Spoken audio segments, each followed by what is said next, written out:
আমি মনে করি যে আমি যার পাশে বসে আছি এটা আমার জন্য অত্যন্ত আনন্দদায়ক এবং খুশির। মাগফিরাতের দিনে আমার সঙ্গে জামাত ইসলামের আমির মহোদয় আছেন, এটা আমি ভাবতে খুব ভালো লাগছে। আমি ওনাকে আন্তরিক ধন্যবাদ জানাচ্ছি এই সময় এখানে উপস্থিত হওয়ার জন্য। এবং অন্যান্য জামাতের আমার নেতৃবৃন্দ যারা আছেন তাদেরকে আমি ধন্যবাদ জানাচ্ছি। যদিও অনুষ্ঠানটা আমার নয়, আমিও এখানে দাওয়াতি ওনাদের মতোই। তো আমি বিশেষ কিছু বলবো না আর কি। আমি আমার জাতীয় সমস্যা বলতে তো আমরা অনেক সমস্যা বলতে পারি। আমি একটু সাংবাদিকদের নিয়ে কথা বলি, যদি আপনার মনে না করেন। আমি পছন্দ করি, কারণ আমাদেরকে আপনারা চোখে আঙ্গুল দিয়ে দেখিয়ে দেন, কিংবা আমাদের সম্পর্কে আপনারা চোখে আঙ্গুল দিয়ে মানুষকে দেখিয়ে দেন। ওই যে মির্জা আব্বাস সাহেব, কিংবা ওই যে আমাদের ডাক্তার সাহেব, যে আমাদের আমির সাহেব, শফিকুর রহমান সাহেব এই অপকর্ম করতেছে, এই কাজগুলো করতেছে। ভালো আমরা তো করি না, ভালো যেগুলো করি দুই একটা হলে বলতে পারেন। আর ব্যক্তিগতভাবে আমি তো মোটামুটি সাংবাদিকদের জন্য আমার জীবনে যা সুযোগ পেয়েছিলাম, আমি যতটুকু পেয়েছি সাংবাদিকদের জন্য ভালো কিছু করার চেষ্টা করেছি আমি। কিন্তু আপনারা কি বলতে পারবেন কোনো সাংবাদিক ভাই একটা কথা লিখেছেন আমার সম্পর্কে? বলতে পারবেন? বলেন নাই। কিন্তু আমার সম্পর্কে এমন লেখাই লিখছেন আপনারা, ভাই কিছু মনে করেন না, আমি কিন্তু ব্যক্তিগত কথা বলছি না, মনে করবেন না যে আমি বক্তৃতা বলছি। এটা আমি সামষ্টিক কথা বলছি, আমাকে উদাহরণ হিসেবে দিচ্ছি। আমি এরকম জ্বলন্ত একটা উদাহরণ আপনাদের সামনে উপস্থিত আজকে। আমি যখন 11টার সময় গ্রেপ্তার হই, তখন অনেক সাংবাদিক গিয়েছিল। আমি তো গ্রেপ্তার হই নাই, আমি পালিয়ে বেড়াই নাই, আমি সারেন্ডার করেছি আল্লাহর রহমতে। 10,000 লোক নিয়ে দুদকে গিয়ে আমি আমার সম্পদ বিবরণী দাখিল করেছিলাম। তো এই যে আমাকে সম্পদ বিবরণী দাখিল করতে হলো, খুব দুর্ভাগ্যজনক। আমার জীবনে কখনোই আমি জাকাত এবং ইনকাম ট্যাক্স এই দুটোতে আমি কখনো ফাঁকি দেই নাই, এখনো না। আল্লাহর রহমতে আমি খুব অহংকার আমি করবো না, তবে একটুখানি আল্লাহ তাআলা সুযোগ রেখেছেন, গর্ব করে বলতে পারি জাকাত এবং ইনকাম ট্যাক্সে ফাঁকি দেই নাই। তারপরও আমাকে আয়কর মামলায় 11 বছর সাজা হয়েছিল। আমার স্ত্রী 16 বছর, আমার ভাইয়ের 8 বছর আয়কর মামলায়। আমি এখন চ্যালেঞ্জ করতে পারি, হাইকোর্ট থেকে আমার খেলা দিয়েছে অবশ্য। তো এই যে বিষয়গুলো, ওই সময়ে সাংবাদিক ভাইরা আমার সামনে ছিলেন। আমি বলছিলাম যে আমাকে এই পত্রিকাগুলো, কতগুলো পত্রিকা ওই দিন আমি প্রথম বলেছিলাম যে দেশে সাংবাদিকদের সংবাদপত্রের স্বাধীনতা আছে, সাংবাদিকদের স্বাধীনতা নাই।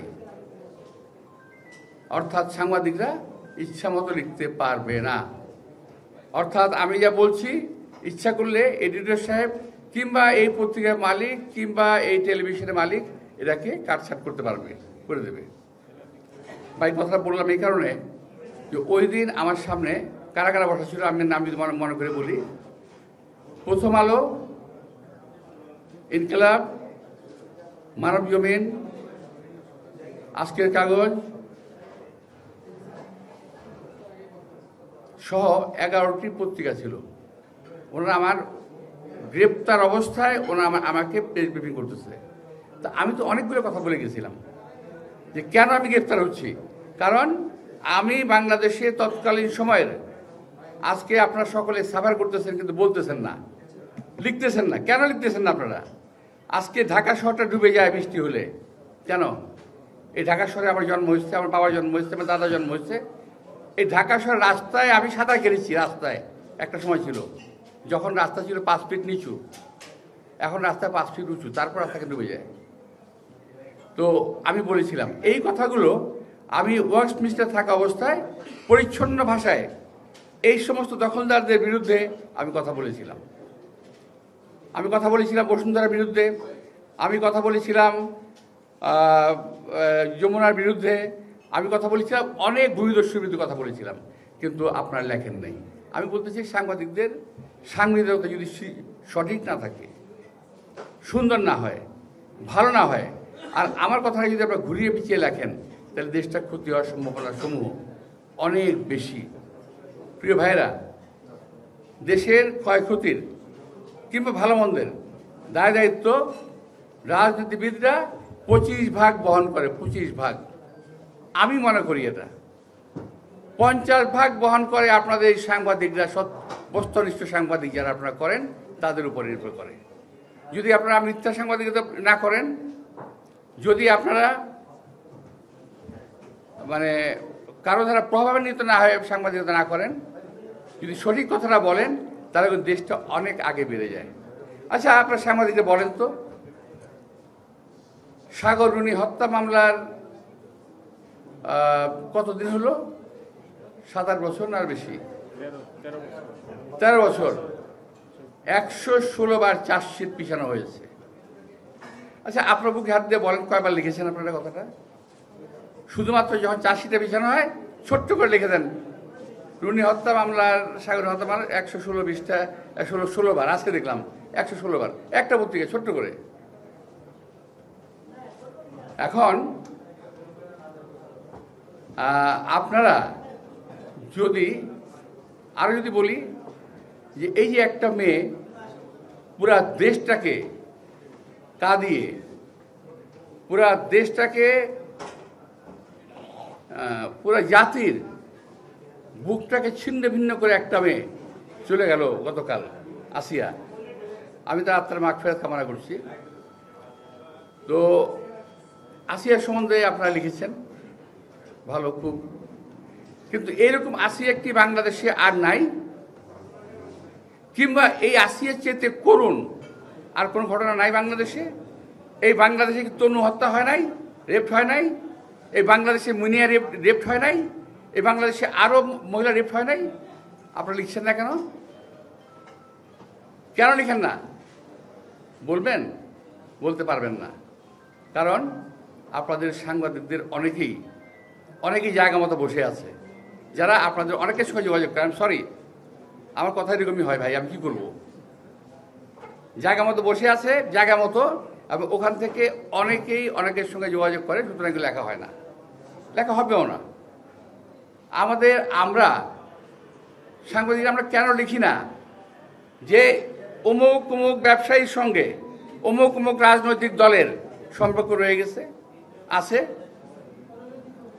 কখনো 1500 কোটি টাকা, কখনো 100 কোটি টাকার কথা কেন শুনি আমরা?